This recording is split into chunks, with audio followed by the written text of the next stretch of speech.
Good morning, ladies and gentlemen. This morning I woke up to read the headlines of Joseon Daily paper saying that WTO system is likely to break down. Citigroup is also going to be nationalized very soon.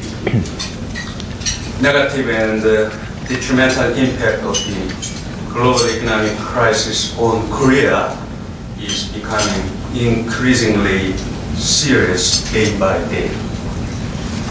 In recent weeks, Koreans are getting panicked time and again by observing very rapid surge of one's exchange rate to US dollars, almost hitting again 1,500 benchmark, and Kospi stock index falling again near 1,000 points. To name other few economic indicators, 2.5 million youngsters in Korea in their 20s are now outside the job market, sharing almost 37% of the same age group. Korean export performance is not promising either, dropping down 32% in January compared to a year ago. The inbound foreign direct investment to Korea is also very disappointing, recorded just $280 million from January to mid-February this year, compared to $1.1 billion FDI inflow last year over the same period. This means the FDI inflow dropped down again 75%. We thought Korea's macroeconomic fundamentals were very robust when subprime mortgage issues started to emerge last year in the United States. Where is Korean economy bound to? For that matter, how should developing economies prepare themselves to minimize seemingly unending catastrophic consequences of the current global crisis? What kind of the collective agenda do we need to address on the part of the developing countries? Especially Korean government policies such as fiscal stimulus package, exchange rate policy, interest rate policy, and international coordination on these macro policies are appropriate. The topic this morning we are going to address is implications of the global financial crisis for developing countries. In this context, I believe Korea should be regarded as a developing country member, because present Korean crisis has been largely caused by the current financial mess from the United States and the subsequent crisis from other advanced economies. Alarmingly, there are some signs of both trade protectionism and financial protectionism on the part of the advanced economies. Can these problems be mitigated by some action programs by the World Bank, IMF, and the G20 forthcoming in April? This morning, we are very fortunate and privileged to have a worldwide renowned scholar and practitioner to discuss these questions I just raised. I'm particularly happy to see my old friend to be here with us again. Dr. Leipziger is currently Vice President of the World Bank and head for Poverty Reduction and Economic Management Network. This is very important network of more than 700 economists and other professionals working on economic policy, taking analytic work for the World Bank client countries. In his capacity, he provided a strategic leadership and direction to regional PREM unit, as well as groups working on economic policy formation on the area of growth, poverty, debt, trade, and gender, public sector management and governance. Dr. Leipziger is heavily involved in positioning the World Bank on major economic policy issues, in managing the World Bank overall interactions on these issues with key partner institutions. He played an instrumental role to provide $3 billion to Korea when Korea faced a foreign exchange crisis in 1997. He was also responsible for managing financial restructuring program for Argentina. Dr. Leipziger previously served as an economic advisor to the Secretary of State, U.S., as well as in USAID. He was adjunct professor, Graduate School of International Economics and Finance, Brandeis University. He received his PhD from Brown University. He has written extensively on development economics and finance, moral hazard behavior in international lending, and the role of infrastructure. But I have been enjoying reading his many articles in writing my own work. Ladies and gentlemen, please join me in welcoming Mr. Leipziger to this podium. Thank you very much for that very kind and warm introduction. And I'm only 37 years old, so imagine all those accomplishments. Basically, I don't have to describe too much what the crisis entails, but what makes it unique this time around is that it originated in the advanced countries, that it has a deep aspect of confidence, which has yet to be restored, that it is a synchronized recession, so even countries such as Korea that have diversified their exports in a very strategic way are finding themselves in difficulty. We think for developing countries, the worst is yet to come. We do not consider Korea a developing country, despite the current crisis. And we are very clear that solutions require a coordinated response by all concerned. The facts are pretty clear. Starting in 2008, there's a huge drop-off in world output. In 2009, we expect the high-income countries to register about minus 2% growth. And the developing countries, again, not including Korea, but including China and others, will see their growth drop from what was about 8% to somewhere in the range of 3%. So the overall picture is for either 0 or maybe a half a percentage point of growth, but it's being driven by the emerging market economies and not by the advanced. This is not surprising in one sense, which is if you look at the 90s versus this decade, the incremental growth in trade and the incremental growth in output was much more driven by the low and middle income countries. In other words, if you look and compare the purples, you see that by a factor of 3 to 1, it was the low and middle income countries that were driving the additional world trade and the additional growth.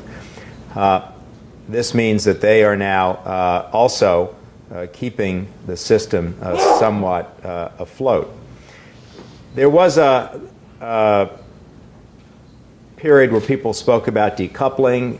We don't believe that that's true.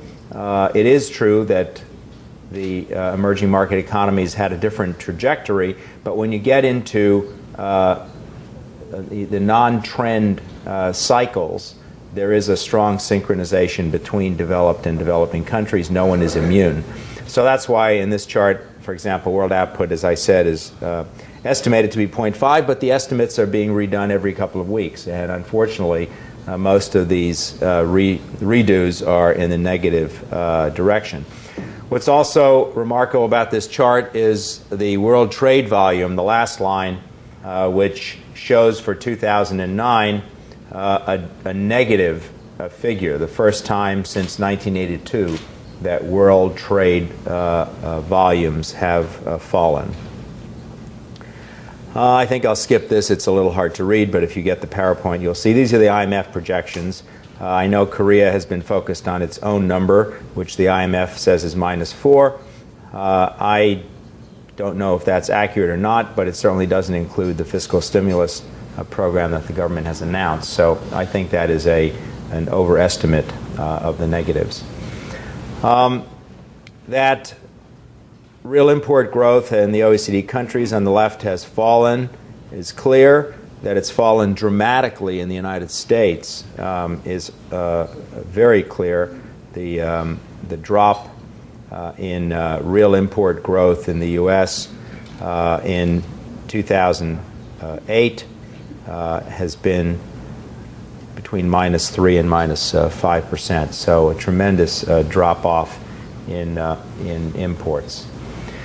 At the same time, the two crises, the financial sector crisis and the real economy crisis, are interacting in a very unhealthy way, in part because people are worried about the financial sector, so they're not spending, and the real economy is having difficulty finding finance. So this chart shows you what the spreads have been for trade finance, which should be the safest kind of credit because it's every 90 days or 180 days it rolls over, it's got real goods behind it.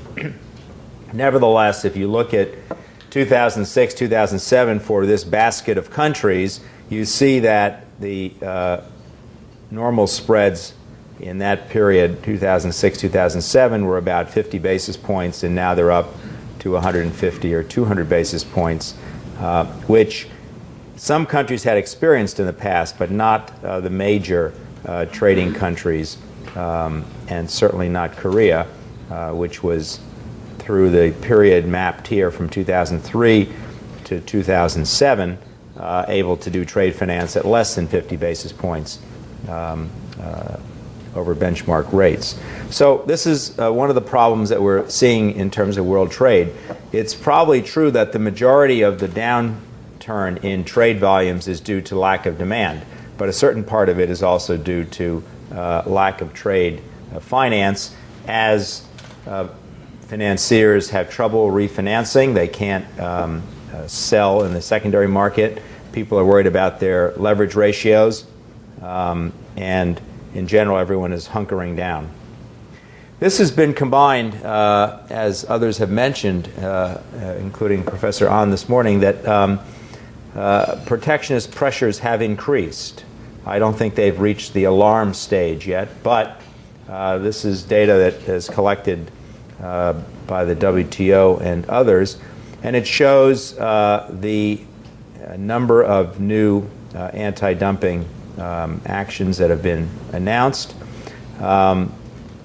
We know that tariffs have increased in a number of countries, and we know that we can anticipate new anti-dumping actions. In a paper that I did about 15 or 20 years ago, I tried to econometrically show what determines the number of anti-dumping suits that were brought in the U.S. And the two variables that were most significant were increase in market share and difficulty in that sector. Now, we're not in a situation where firms are worried about increased market share being taken over, but they are in a defensive posture. So I think we can expect more of this. Pascal Lamy yesterday in his lunch talk at the Global Korea 2009 conference said that the Doha round now is the best insurance policy. It's the best inoculation to see that protectionism doesn't resurge. Nevertheless, protectionism can come in a variety of forms. We have seen support for strategic industries. We've heard of binational plans. We've heard in the UK about reserving certain jobs for UK workers. The President of France indicated that he'd prefer to see plants closed outside of France rather than inside of France. So I think there's going to be a lot of pressure in many areas to protect domestic employment, and I think a lot of these will have protectionist sounds to them. Another concern is what's going to happen to flows in general to developing countries. Again, this does not consider Korea to be a developing country, but for the emerging market economies, flows in 2009 were close to $1 trillion. Some at yesterday's conference said that this was too high, and it was an indication that the system was somehow out of control. 2008, it was about half, and the estimate from the IIF is for 2009 that it'll be $165 billion, which is a huge drop-off. And most worrying are the negative numbers, which are in the corporate sector. So I think the concern about corporate rollovers will become more and more prominent, as will the method of development finance. If you look at developing countries in the 80s relied on banks, and there were some problems as a result. In the 90s, they relied on bonds. There were some problems there. Now it was a more diversified set of flows, but that flow is beginning to be choked off. So particularly for low-income countries, net inflows of capital, if you see on the left-hand side, for low-income countries, they can account for at least 3% of GDP. This is the way that some parts of development are financed, and we can expect this to drop off. At the same time, remittances will drop off. And so we have some estimates on the right-hand side of the fall in remittances to developing countries. As you know, a number of developing countries rely heavily on remittances.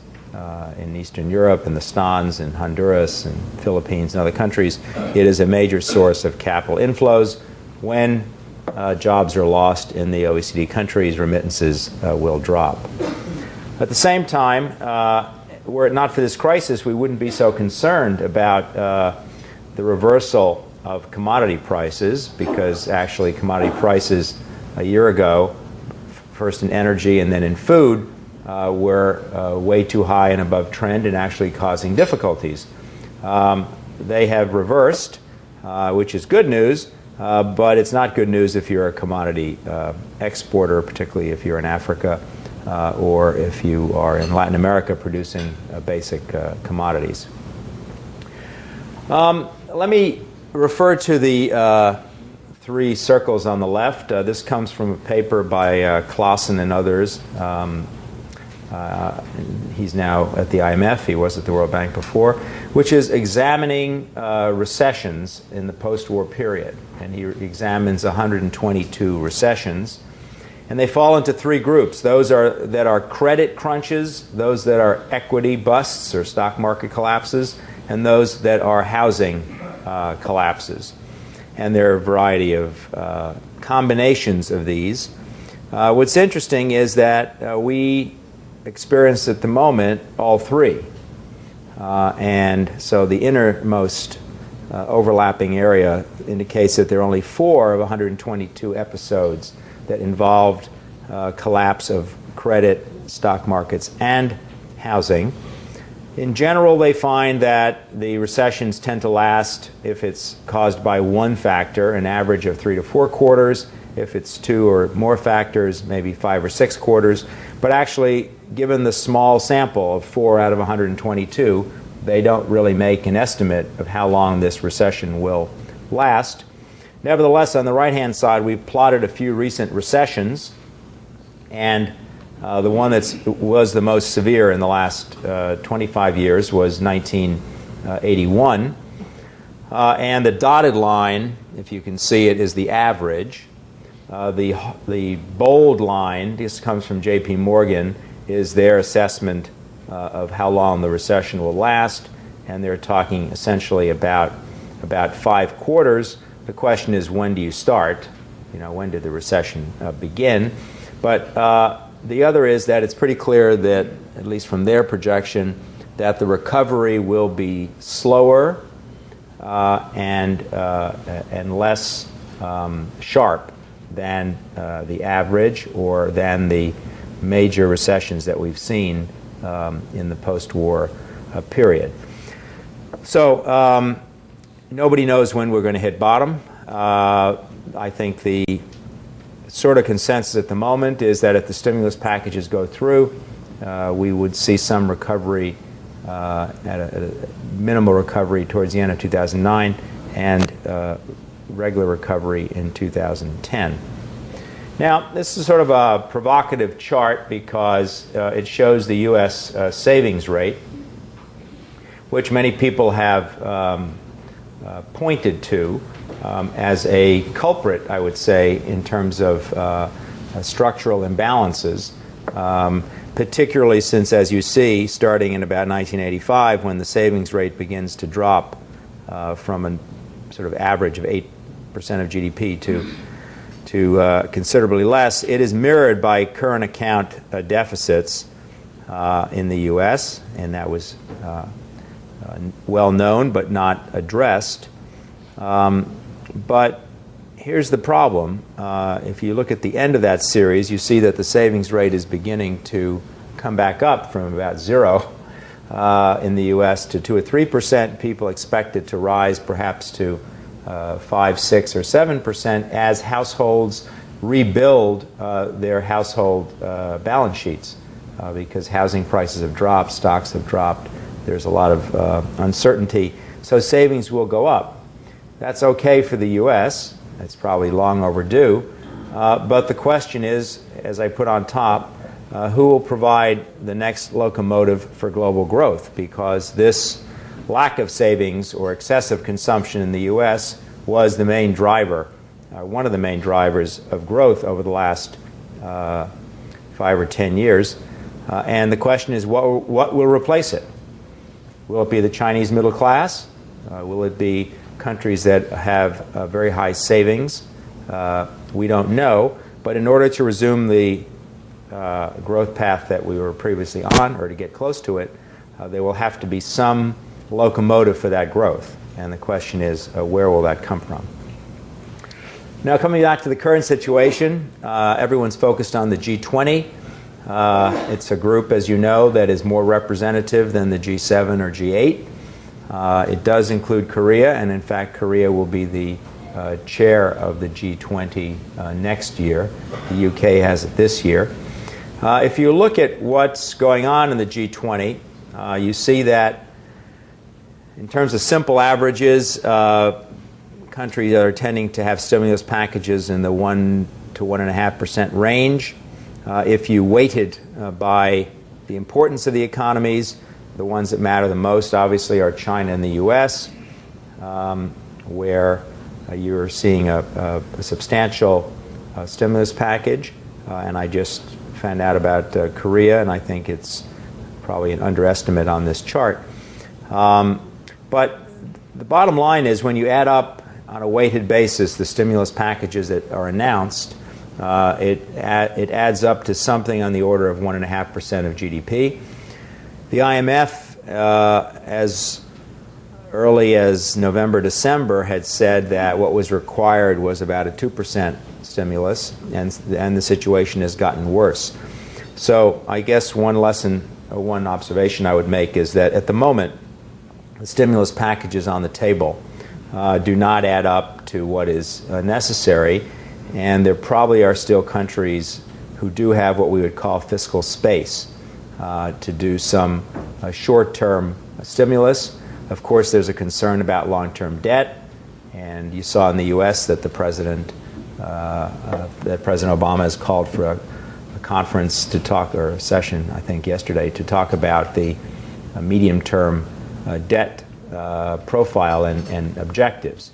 This is based on what economists call Ricardian equivalence, which is that if you start spending and people realize that ultimately they're going to have to pay for it, they may not spend as much. It doesn't seem to have stopped the U.S. consumer in the past, but it might now. So the notion is that you want to also lay out a plan as to how you're going to get back to some more sustainable level of debt, which means that some of the expenditures that countries will be following to provide a stimulus need to be short-term and reversible. So you wouldn't, for example, in my personal opinion, you wouldn't be so inclined to give tax cuts because politically it's difficult to pull those back. You would, however, spend more on emergency programs because you can curtail those once the recovery starts. Now, from the World Bank point of view, we're most interested, of course, in developing countries, the poorer countries. So we have mapped here in the blue those countries that we expect in 2009 to experience negative growth, and they are approximately 80 out of the 120 countries in the sample. We've also mapped in the green those countries that have poverty rates which are based on household poverty and the $1.25 measure per day. You know, the World Bank used to use $1 per day. Now, due to the devaluation of the dollar, we're using $1.25 per day as the absolute poor. There are about 50 countries in that group. But the ones that worry us the most are the ones in the overlap, the very high exposure countries, most of them in Africa, who will have negative growth and very high poverty and therefore are the most vulnerable in this crisis. We have also looked at who has the fiscal and institutional capacity, and to make a long story short, we think there are a number of countries, the majority, that do have the institutional capacity to absorb more expenditure, but they don't have the fiscal space, primarily because they've been managing their economies well. They've brought debt levels down, and they would need additional foreign aid in order to pay for safety nets, to complete infrastructure projects, to provide credit, and do things that the private sector is now incapable of doing. But official development assistance, even before this crisis, despite promises at the Gleneagles Summit and other places, has basically been pretty flat. We are nowhere near the 120 billion target. We're somewhere about 100. And as a percent of GDP, you can see that it's not moving in the right direction. And when countries are stressed with their domestic problems, it's unlikely that they will put additional money into official development assistance, which we lament. And the president of the World Bank has asked that 0.7% of the stimulus packages be contributed to a vulnerability fund at the World Bank. The stimulus packages, if we do the arithmetic, the 1.5% of GDP, etc., 0.7% of that would probably be around $10 billion, which would be a large increase in official development assistance. My last two slides refer to the IMF and the World Bank. There's been a lot of attention on both. You may or may not know, but the G20 process, which is leading to a heads of state meeting April 2nd, has 4 working groups. 2 are looking at financial sector issues, 1 at the IMF and 1 at the World Bank and other development banks. The IMF one is probably going to have to deal with issues of division of responsibility between the IMF and the Financial Stability Forum in terms of oversight and regulation, but it's also making the case that the IMF is undercapitalized. And there have been some pronouncements both out of Europe and between the IMF and Japan that additional resources should go into the IMF. We think that that's a good step, but we would also point out, or I personally would point out, that In terms of standby arrangements, which is the major tool during crises, a big chunk of the available IMF credit is going to a number of Eastern European difficult cases: Ukraine, Hungary, Belarus, soon to be added by Latvia and others, and Pakistan and Iceland. So it's a pretty concentrated group of those that are most in trouble.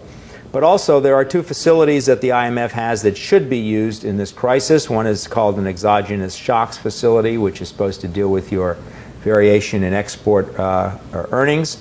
And at the moment they only have 3 countries participating for a very small amount. And the fund introduced a short-term liquidity facility about 4 or 5 months ago to try and provide the kind of credit that you're getting through currency swaps and other means here in Korea. And so far there are no takers. So there is an issue of branding, and the IMF has not restored its brand to the point where countries will go there unless they are absolutely broke. And that applies to Hungary, Pakistan, and Belarus, etc. So we have an underutilized International Monetary Fund. The World Bank, for its side, has ample capital. We've been repaid by many of our better income borrowers over the years, so that we do have the capacity to increase borrowing up to $100 billion over the next 3 years, which implies a doubling of our lending. Last year we lent about 13 to 15 billion. This year it'll be more like 30 or 35. We have a lot of increased interest in borrowing, both to finance safety nets, also to guard against rollover risks. So there's some contingent loans that we're making where the country has the option to borrow $1 billion or $2 billion if they need it in order to finance certain programs. And we've had requests from Indonesia and Mexico and a few others, which we are honoring. For the poorer countries, we have IDA, which is the soft loan window, and we have resources available, but those resources will be used up rather quickly if we accelerate lending, which is why we talked about this vulnerability fund, the 0.7%, which I list here, which would go for financing infrastructure, SMEs, and safety nets. And we also have the International Finance Corporation, our private sector arm, which is doing a number of innovative things. It has a trade finance program, which it's doubled to $3 billion.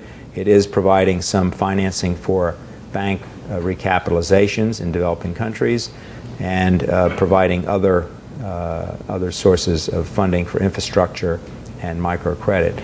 I know that other multilateral banks are not as amply capitalized, and there's a lot of news about the Asian Development Bank running out of capital and needing more. Given the numbers that I showed before in terms of the drop in flows to developing countries, I think this is a time where you would like the official lenders to be able to step up. All of these are issues that are on the agenda for the G20. I think one shouldn't emphasize expectations. These are heads of state meetings that are looking for announcement effects, but a lot of these are difficult problems that announcements themselves will not solve. But the basic issue of confidence in the system, the basic issue of trying to resist protectionism, and the basic issue of having a coordinated fiscal stimulus are 3 things that I think the G20 meeting could pronounce upon, which would be good for everyone and good for developing countries, which is the main preoccupation of the World Bank. So, thank you very much for your attention. Well, Dr. Leipziger really presented a very comprehensive view on what's going on over the global economic crisis. Basically, he pointed out the synchronization of the crisis across the board of the countries, and he also touched upon a number of the issues Korea need to pay attention, and also mentioned about the availability of the IMF as well as World Bank, some funding program which would help reduce a current crisis. All right, I would like to open the floor, and first, Mr. Kim. Okay. More comprehensive, the more depressing. Let me address the question of that interesting chart you showed, Klaus, the 3 rings, and you showed the 4, which covers all those 3. I'm afraid that we may have to add another dimension to that is besides the financial, real estate, and depression. We now have the unique situation as the global, entire simultaneous meltdowns, which is the first time. Because in the past, because the world is not really globalized, the problems were in the spots. Now we have fully the world. You may say that there are like some pockets like China, which is not in the negative, but I'm not so sure crashing down from 11-12% growth to 5% is not having equally devastating effect. So we have this global meltdown, and people who are plugging in the numbers to their models and projecting the recovery are talking about the so-called stimulus packages, but there is no stimulus effect. In fact, all the money is not even sufficient to climb out of the hole of the financial losses. For example, in the United States, 700 or 800 billion is estimated to be only half of the financial losses. Where is the real effect of the stimulus to the real economy? So if you add those factors, I think the problem, the light at the end of the tunnel seems to be many miles far out. And how do you see the models being able to make any projections on this basis? And besides, on top of that, I'm not so sure how they can, I think you touched on the point. In the past, we had 2 decades. The growth of the world based on the U.S. economic spending beyond their means. And everybody kept on saying that is not sustainable. But it was sustained up to this point. I'm afraid it will never come back. Even if we come out of this depression, people now realize this is not something they can do anymore. And therefore, that factor is gone. And I'm sure when we add up all those factors, the world is going to be, we are now entering an entirely different phase of the global economy. And I would like to see your view on this. Well, I agree with you on the models not being overly relevant because we have an unprecedented situation. Models are built on 100 observations or, so I mean, I fully accept that. And I think that's one of the reasons why no one is in a good position to estimate the depth or the duration of the recession. On the financial losses being larger than the stimulus, I partially agree, but I think they're 2 different things. I mean, I think if you look at how the financial losses are being financed in the U.S., the TARP program or the money that's being allocated through expenditures is a fraction of the amount of help that's going into the sector, because most of the financial support is coming through the Fed's balance sheet and other, off the normal balance sheet ways. So I think the stimulus packages will have their macro effect. I mean, essentially, there are only 4 aspects to demand, and consumption is down, investment is down, exports are down. That only leaves one variable left, and that's G. It's government. So the question is, how much will they be able to spend? But where I do agree with you is that the stimulus packages won't work as long as there is no confidence in the financial sector. So the interaction of the 2 is, I think, critical, and you can't solve one without the other. And that's I think the other aspect that is absolutely frightening and unique, and that's why people talk about the Great Depression. I don't think the analogy is apt, because I think we do have many more tools and the situation is not as grim, but that's why people look at that as the only experience that we have seen where there was a lack of demand and big lack of confidence. So I appreciate your observation.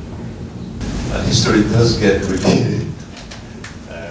From the resume Don was reciting for us, I saw your background working in the Eastern European countries, Latin American restructuring, including Argentina. But in those 20-some years ago, though, the external debt levels of those Eastern European countries is, in my recollection, is only around 10% of the current level. And yet it's sort of the huge magnitude, the magnitude of external debt levels of the Eastern European countries and the other countries are suffering from the current crisis is indeed global. And the next round potential crisis comes from the U.S. consumer credit, like the home equity loans and auto loans and credit card loans, provided the so-called Obama package or guideline plan do not play out as quickly or as fast. There's another tsunami that will adversely impacting the global economies, in my opinion. So far, for the last 3 decades or so, first Japan and nowadays China have been funding the deficit of the United States of America, meaning the treasury bonds.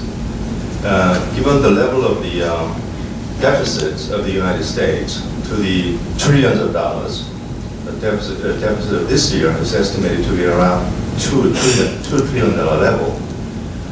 And next year, 2010, another $1 trillion, who knows? But given the level of the bottomless pit or abyss, however, it's becoming more and more apparent. The deficit levels to the trillions of dollars. In other words, the necessity of issuing U.S. Treasury bonds to the trillions of dollars, $1 or $2 trillion. Who is going to, as you indicated in your own presentation, who's going to buy the U.S. Treasury bonds? Your chart shows there's only slow recovery in the U.S. savings rate.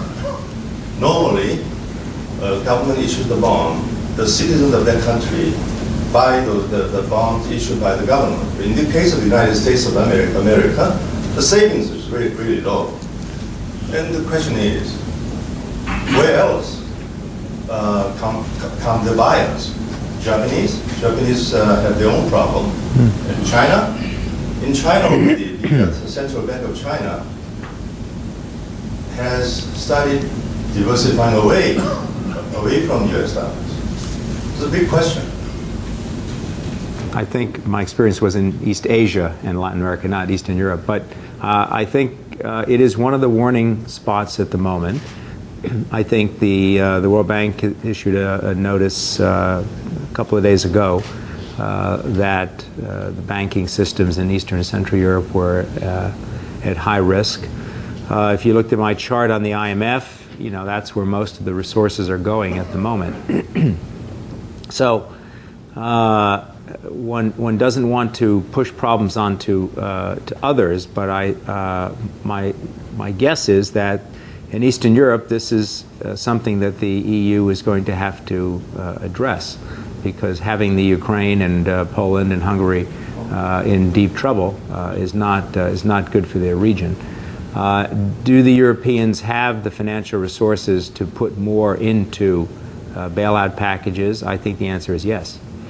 Now the ECB is perhaps more limited in its role. I mean, the Fed has gone probably beyond what in a textbook you would have expected the central bank in the U.S. to do. But it does have this dual responsibility of fighting inflation and maintaining economic activity, whereas the ECB is only a supposedly inflation fighter. Nevertheless, if you look at regions of the world that have fiscal space, I think the two regions are really East Asia and Europe. In Europe, it's variable because a number of countries were up at the Maastricht levels of fiscal spending before the crisis. So the U.S. savings rate, was very clear about that. I should also say, though, that except for countries like Chile, very few countries of the world were running counter-cyclical fiscal policies.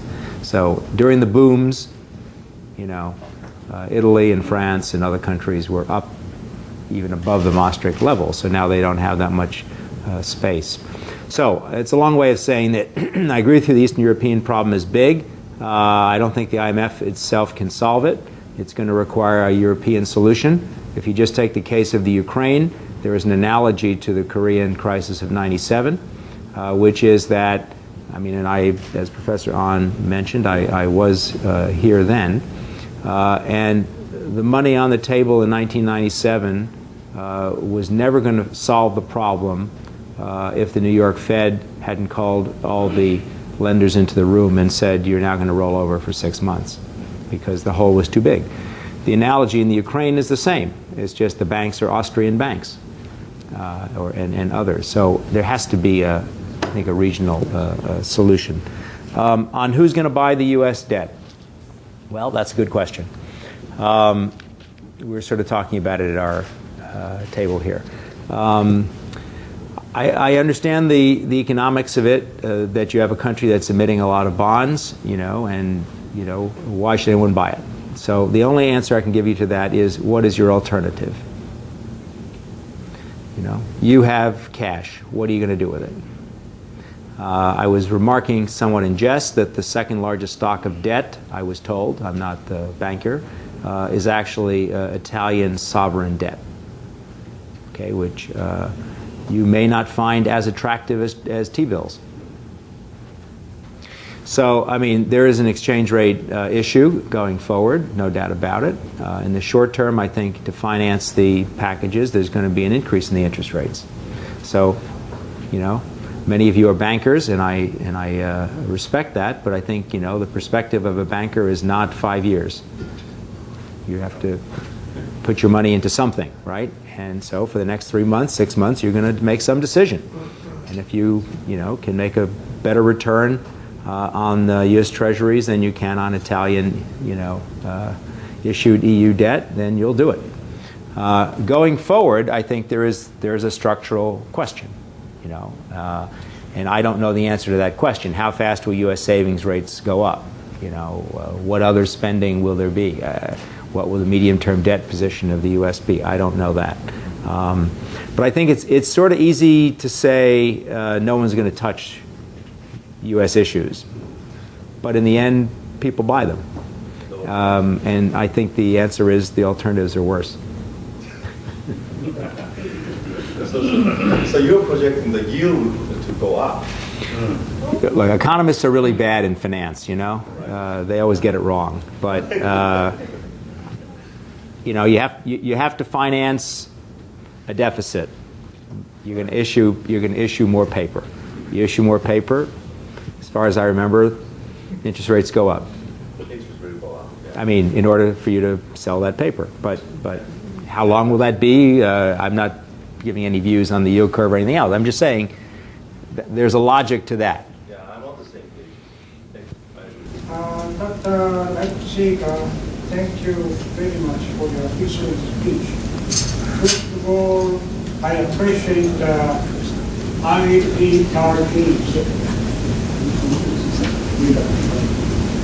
IBRD's assistance given to Korea, about $10 billion during Korean financial crisis in 1997.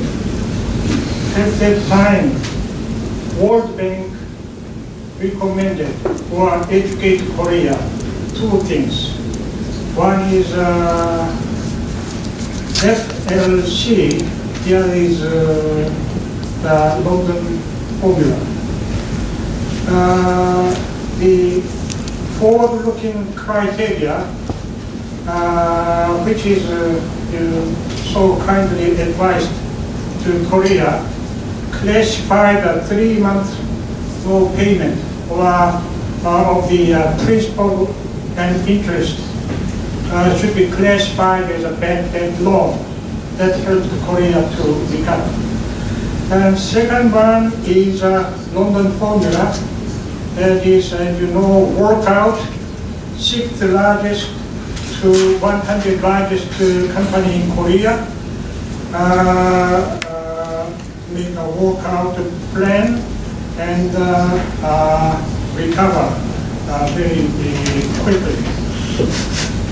My question is, why World Bank is not going to advise or recommend to these two measures to the U.S. because the origin of the present recession is not originated by the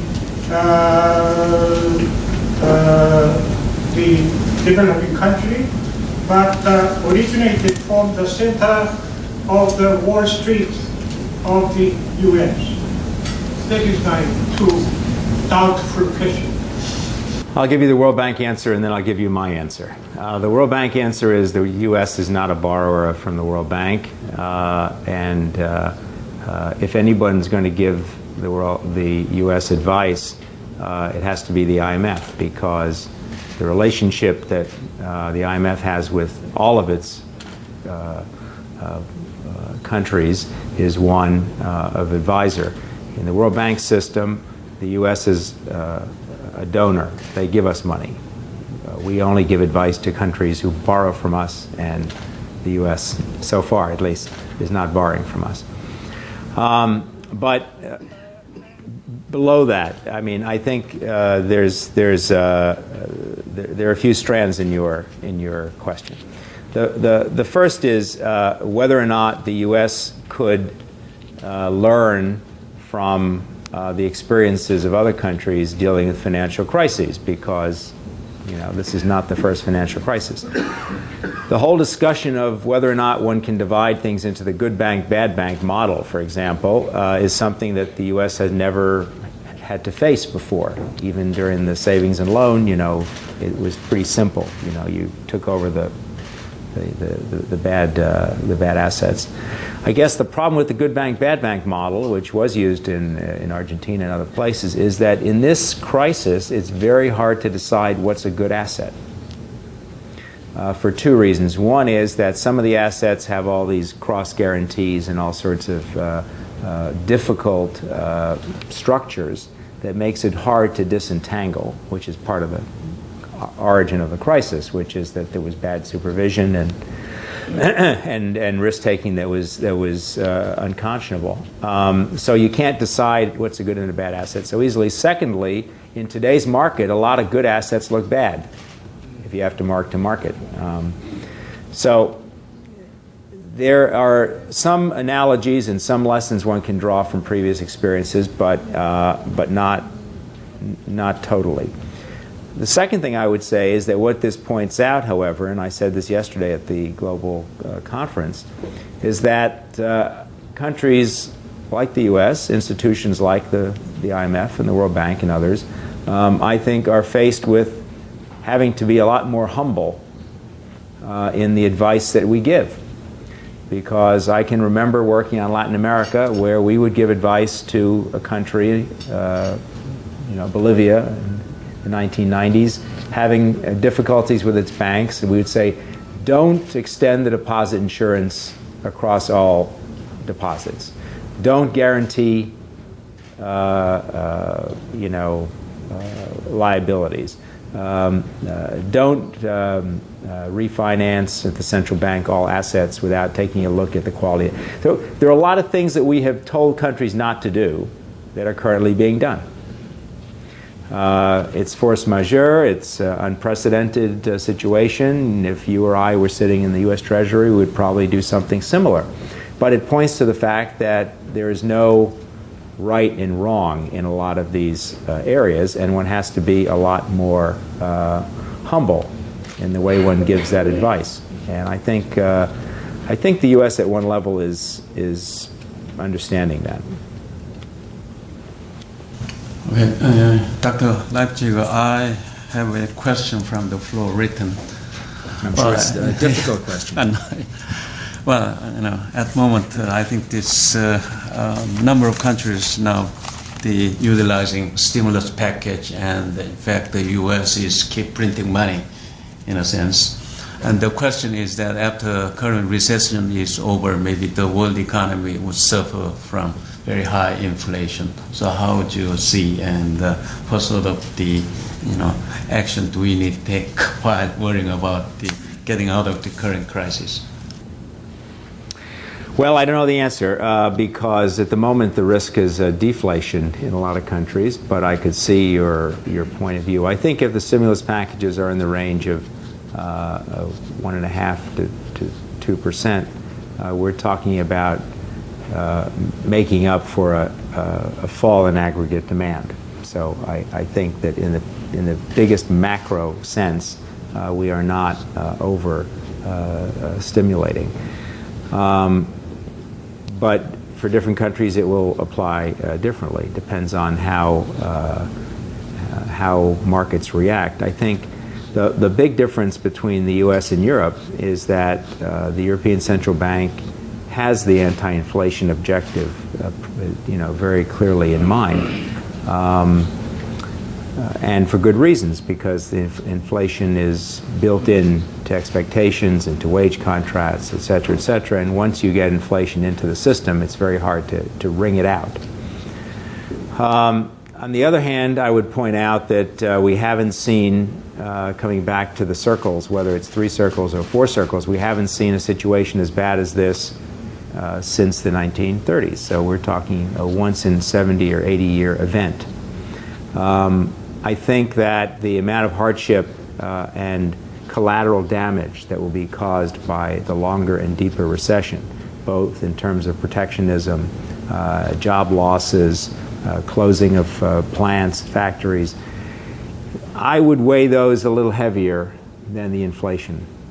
I think you can wring inflation out of an economy. It takes a bit of time. It's not pleasant. It can be done. But at the moment, I think the risk is much more on the downside. And so I would be more in favor of taking a bit of a chance, on the outcome.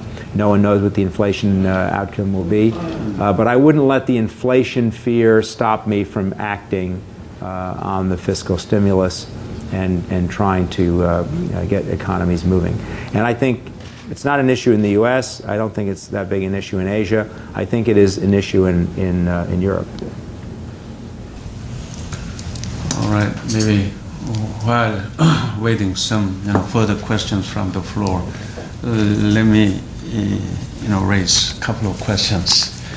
Well, number one, as an economist, I've been really curious while the subprime mortgage issues and this potential danger involved, going on, the World Bank or IMF, which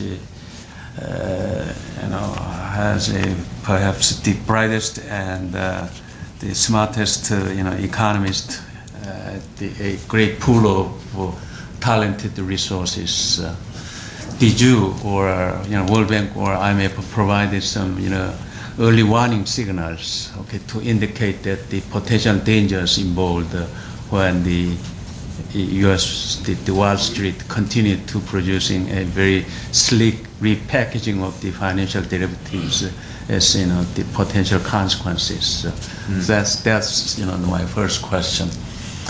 And now Mr. Geithner and the Obama administration is working on this, and I was told that still nobody knows in the U.S. how much owes to whom, and so forth.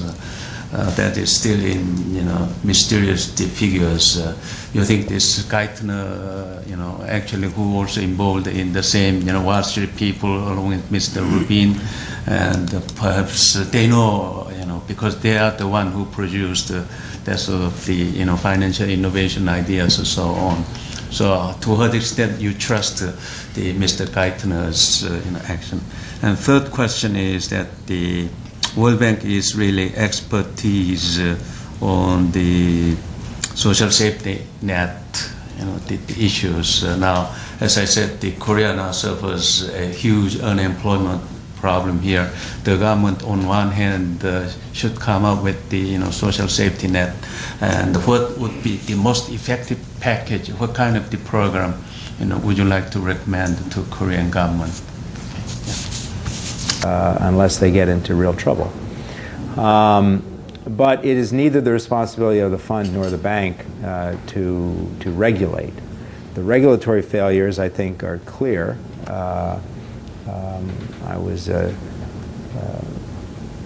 I'm not sure that the penalties that have been imposed or that might be imposed upon faulty regulators are adequate. But there is obviously a tremendous amount of regulatory failure. I don't know whether it's a question of trusting or not trusting the administration. I don't think anyone fully knows the size of the hole. I mean, that's the reality. If everybody is forced to meet certain capital requirements and you mark to market, the analogy I would make, is the chaebol in Korea in 1997. Because of the high interest rates that were imposed by the IMF, every chaebol on paper was bankrupt, right? It was just arithmetic. Same is true with a lot of entities in the U.S. or in the financial sector now, which is if you mark to market and you actually have to meet some Basel requirement, a lot of them can't do it. So I think the question really is to try and separate out, as I said before, those assets that are currently impaired but that in a normal market would be okay from those that are actually toxic, is the word people are using. Many mortgages in the United States are perfectly sound, and the question is, how can you restore credit, restore lending based on assets that are sound while reserving against or putting capital against or getting guarantees from the government against those that might or might not be good, and then dealing with the third category, which is the bad assets. So in a sense, it's not good bank, bad bank. It's good assets, bad assets, and those that you don't know because it's a question of when you're looking. Is a snapshot today, is a snapshot a year from now. So I think this Treasury team is better able to deal with it than the past Treasury team, if you want to just look by comparison. On the safety nets, I mean, we give advice to countries a bit on safety nets. I think we normally say that they should be well targeted, that you should minimize leakages, that it's best if you have an existing safety net program which can be expanded or augmented rather than starting one from scratch. The advantage of that also is you can scale it back down when the emergency is over. In general, we are in favor of cash transfers, at least in developing countries. I guess we would have to take a look at what makes sense in Korea. Extending unemployment insurance to the extent that you have it. That's been done in the U.S. Extending the coverage because normally the number of weeks that are covered are inadequate to find a new job in a recession which is going to last 1 to 2 years. Giving unemployment insurance for 3 months or 6 months is not enough. So I would say unemployment insurance is one. Cash transfers for the absolute poor. In other countries, but it doesn't apply to Korea, we suggest nutrition programs, school feeding, et cetera, so that you don't damage the next generation. But we're talking about poorer countries. We're not talking about OECD.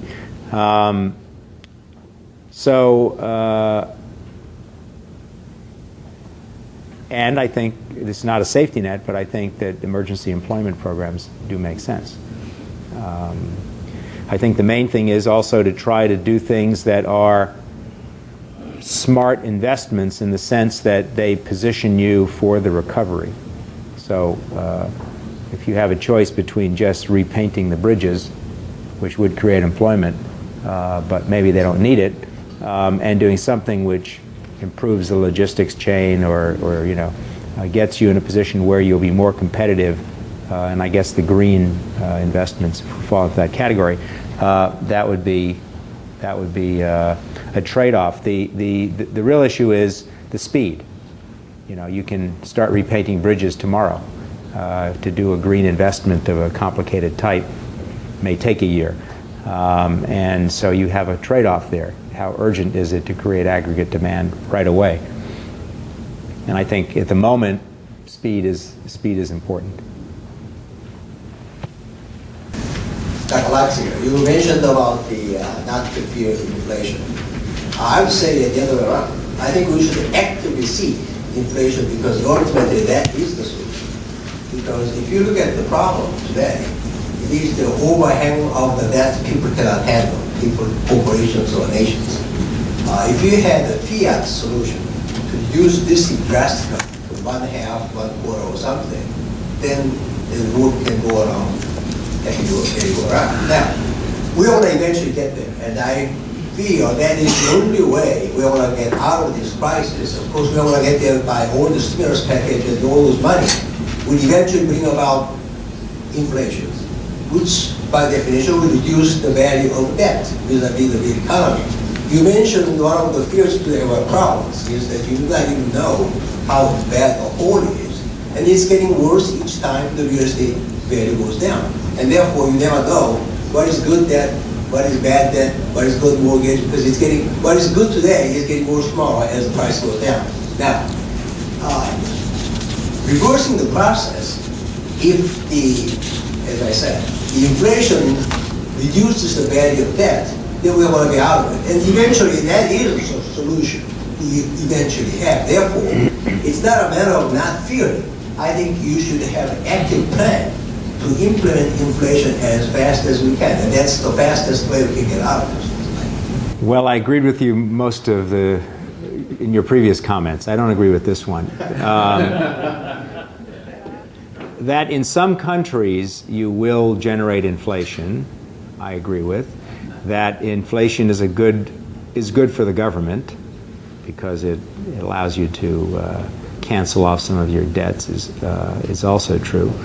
But my answer to your question is 2 words: Latin America. Latin America followed an active policy of not caring much about inflation, figuring they're going to print and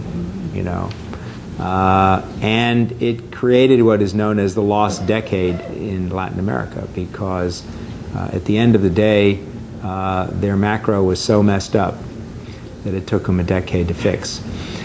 So I wouldn't actively generate inflation, but I understand the mechanics are right. If you have inflation, the debt value goes down, and it's one way to finance.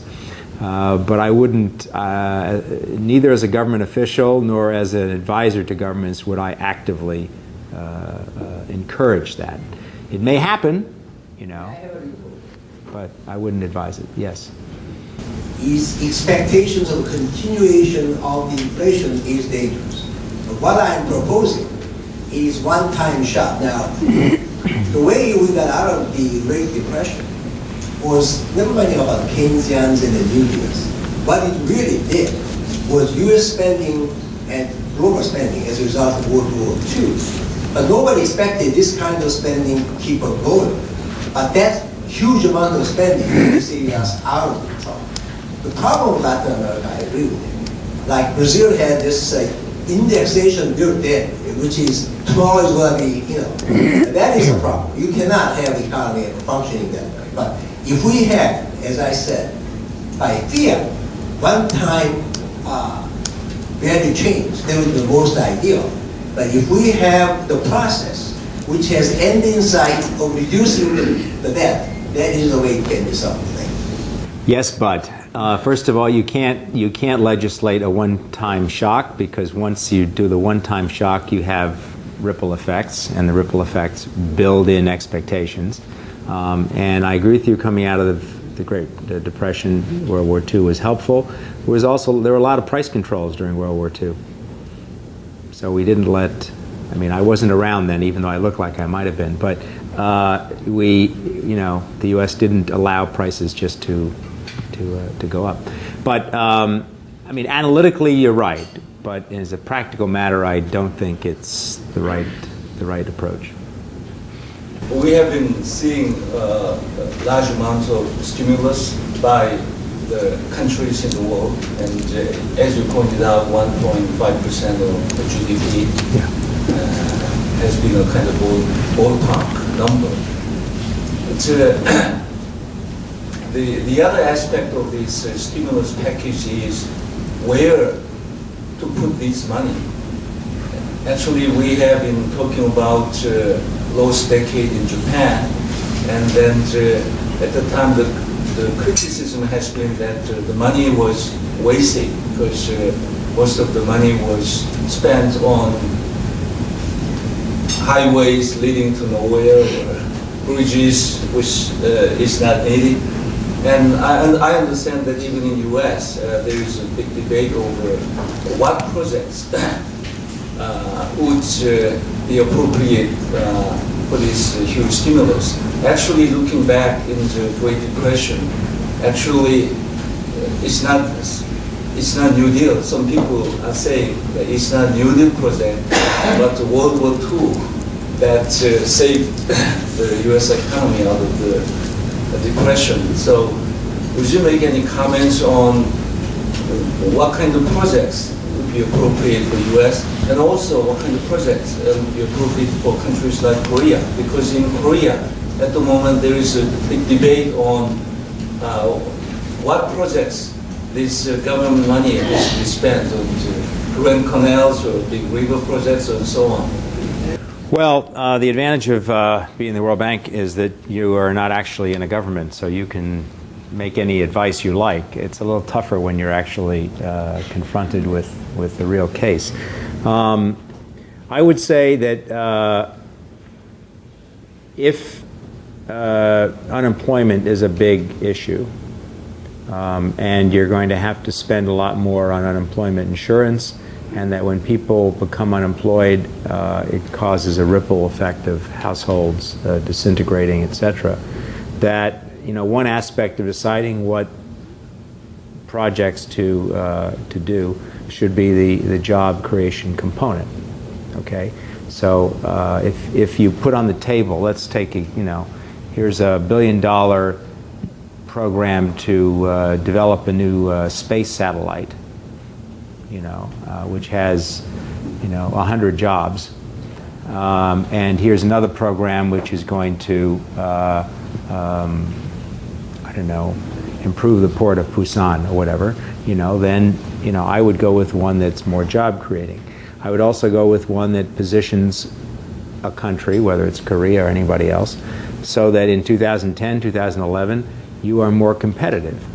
You're already very competitive, but you want to keep up, competitiveness. So the question is, what is it that will make you even more competitive in 2010 and onward? The green thing is a little complicated. First of all, I don't know enough about it, but it could or could not meet my criteria because I don't know how quickly it can get started. I don't know what its job content is. But it does have the potential, if it has a technology component, to position Korea to be an exporter of new type of technology. It's possible. If there are hybrid ships that can be built like hybrid cars, and Korea is the first, okay, it could be interesting. The problem is I don't see it creating jobs tomorrow because I don't think anyone has these. In the U.S., they're calling them shovel-ready projects. Right, which is a list of projects. You put the money in, it's ready to go. But the reality is, there's no right and wrong. People don't really know. I mean, in the U.S., we have states that are saying they don't want to participate in the stimulus program. They don't want the money because they don't like the conditions attached, or they don't like the sectors that are being promoted or whatever else. And there was a big debate in the stimulus package on how much tax relief versus expenditure. Okay? And there was a political difference of opinion. I mean, I happen to be more on the expenditure side because I think that the tax relief, you don't know the impact. It can be saved. It goes into the overall balance sheets of a firm or a household, whereas the expenditure, will happen. So it's a long answer to say that you have to decide what is the objective that you want of the expenditures. If the objective is job creation, it leads you in one direction. If the objective is positioning the country to be more competitive 2-3 years from now, it leads you in another direction. If the objective is regional in nature, that there's much more unemployment in one part of the country than another part of the country, well, then it might lead you to a third. So I think in individual cases, policymakers have to decide what is the objective that they're trying to achieve. Of course, policymakers may say, I want to achieve all of them. Then you have some interesting decisions to make, because not every project can serve every objective. So you have to decide the balance between them.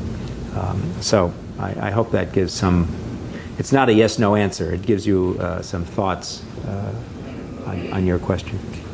Could you make a comment about the G20? What is the politics and economics behind G20? Will this work? What is the reason the U.S. is pushing for G20? With G7, even with G7, I guess there were a few countries which really made a decision, and then G7 was used to kind of, how should I say, legitimize or consensus, Brexit looked like the consensus. So maybe there's two narrative conception, but is this going to endure, or is it going to make an effective decision-making body? What is the story behind the G20? And perhaps a subject for another talk, but I guess everyone has their own view. My view is that the G7, well, let's look at the economics first. The G7 is not a very strongly representative group because a number of the economies are not the biggest. So the G20 is seen to be both more representative and it covers 80% of GDP. But when it was set up, it wasn't set up in a very strategic way. It was set up in a casual way, so that there's some questions as to why certain countries are in and other countries are not in.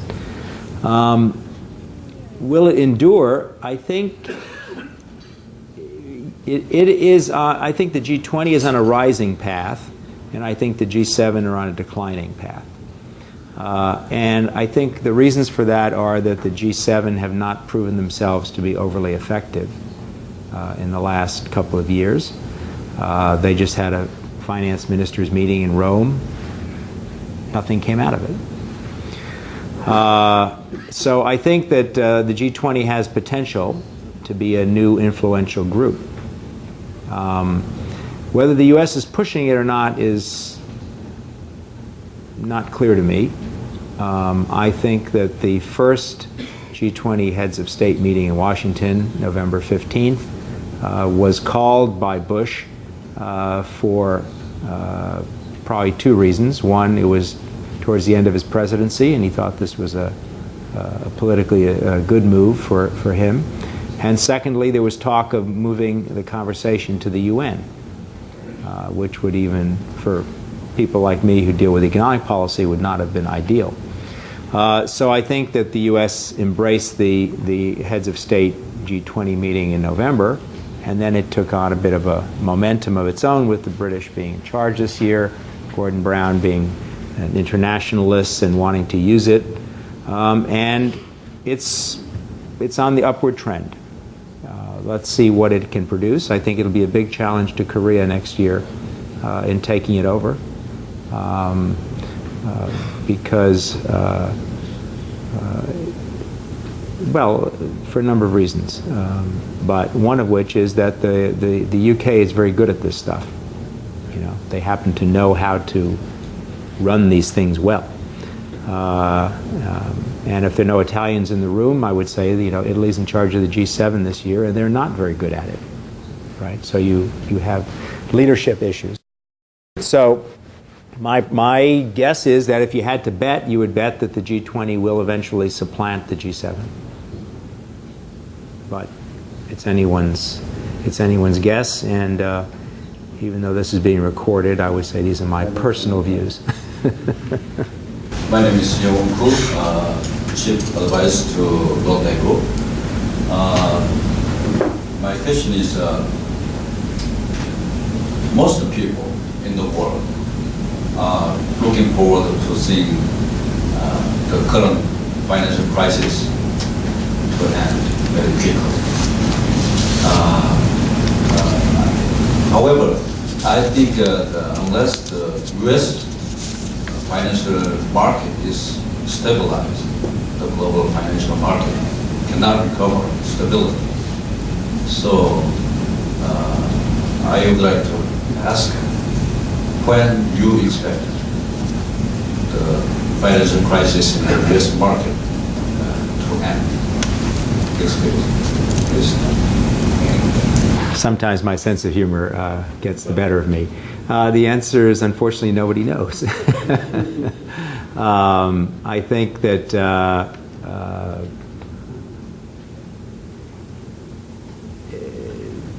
I agree with the first statement, which is that the getting stability in the U.S. financial market is the prerequisite for overall stabilizing the situation. I think the U.S. administration seems to be going at it in a proper way. They have a special program for mortgages. They have something for banks. You know, they're trying. I would say, of necessity, if they can't get it stabilized in the next couple of months, then we're really in for a really tough time. So I picked May 7th just to be provocative, but it's sort of in the right ballpark. I mean, you can't have this crisis continuing for another 6 to 12 months. You know, you have to get to some point where you've hit the bottom and people start lending again, et cetera, et cetera. So I think it's a matter of months. But again, I have no idea. Okay, you know, this question from floor. Well, you said that you have not really followed the Korean, you know, economic issues at the World Bank, you know, point of view. The question is that how would you like to evaluate, assess the Korean government policy response after, you know, the financial crisis? How would you grade them? Well, I think the right answer is that I don't know, but I think there in any grading scheme there are always absolute grades and then there are relative grades, right? So, how did your son do on an exam, or your daughter? You know, he or she got a 65. Well, that's terrible. You failed. So, well, the highest grade in the class was 66. You know, I got the second highest grade in the class. So I think you have to realize that nobody is handling this crisis well, right? So without knowing the details here, I would say at a minimum, relative to how others are handling it, Korea is handling it well. On an absolute scale, I would have to do a lot more analysis and work, because I come to Korea once a year, and I arrived day before yesterday in the evening, so it's not fair for me to give a view. But the serious point is that when everything is a mess, all the assumptions that you previously held in terms of economic policy making and proper financial provisioning, et cetera, et cetera. When all those things are changing and are in flux, then if you manage to keep your head above water, you're doing well. Okay. Again, from the floor, and the final one is my own question. First, would you like to make any recommendation, specific recommendation to Korean government in terms of the stimulus package? And then this is my own question. In order to stimulate a private consumption, and Korean government now has been contemplating to provide the commodity coupon, or whatever, instead of the tax cut. And I believe this has been also contemplated in the U.S. You think this is effective program, and would you like to recommend that sort of the scheme to the urge consumption, domestic consumption in Korea? Well, I'd rather not say yes or no on that because I don't know enough about it. I mean, but I think the bottom line is that given how export dependent Korea is, and given the projections on global trends in terms of exports, you have to find some other aspects of demand that will carry you through 2009 and part of 2010. Government spending is one, and domestic consumption is another. So how you stimulate it, I think that's what Korean policymakers need to decide. I don't have enough knowledge at the moment to say do this program or do that program. But I think the idea that you want to stimulate consumption along with government spending is correct. On the size of the package, at least, if it's 2.5% of GDP in 1 year, that sounds like a big number. And now, luckily, you have the fiscal space so that you can afford it. So I would say, again, sounds good. The composition of the 2.5, again, requires greater scrutiny, and it comes back to my previous point, which is what's the objective? Is 1% of it aimed at jobs and 1% at future competitiveness and 0.5 at it being, the leader of the green technology? Or I don't know what the composition of it is, okay? But whether it's Korea or it's Germany or whether it's the U.S., I would say the important thing is you want the stimulus to take hold by the middle of 2009.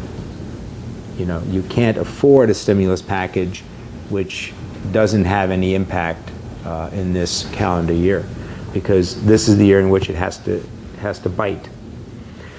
So the question is, how quickly can these expenditures for whatever purpose be started?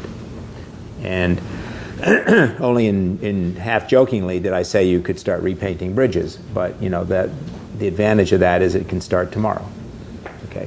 At the other extreme is something that involves a long lead time in terms of planning, R&D, et cetera, et cetera. I would think there should be some balance between the two, but I'm more in favor of the shorter term at the moment to cushion the shock of 2009.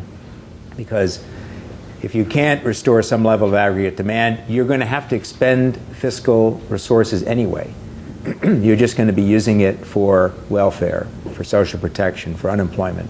So it will be a budget item anyway. So better to make it a productive budget item than a reactive budget item is, I guess, where I would come out. Well, I guess Korean government should take in a serious consideration what just you said in terms of the priority ordering and sequencing, etc. Well, ladies and gentlemen, in 1993, the World Bank has published a seminal book called East Asian Miracle, in which Korea was described as a champion performer, transitioning herself from poorest economy to one of the semi-advanced economy. Well, 11 years ago, Korea had also followed the painful restructuring process as IMF and the World Bank prescribed to us. So Korea is willing to share with our experience with other developing members, as you presented this morning. And I hope this time again Korea can recover rather quickly. And so Korean experience would be again a hot topic on the part of the World Bank practitioner as well as World Bank, the economist. We really would like to see that the World Bank and Korea will continue to go through a knowledge sharing as well as the experience sharing each other. And so I'm really looking forward to the World Bank interest on Korean reform agenda and our performance. Ladies and gentlemen, please join me in thanking him for his excellent and very comprehensive coverage of the topic this morning.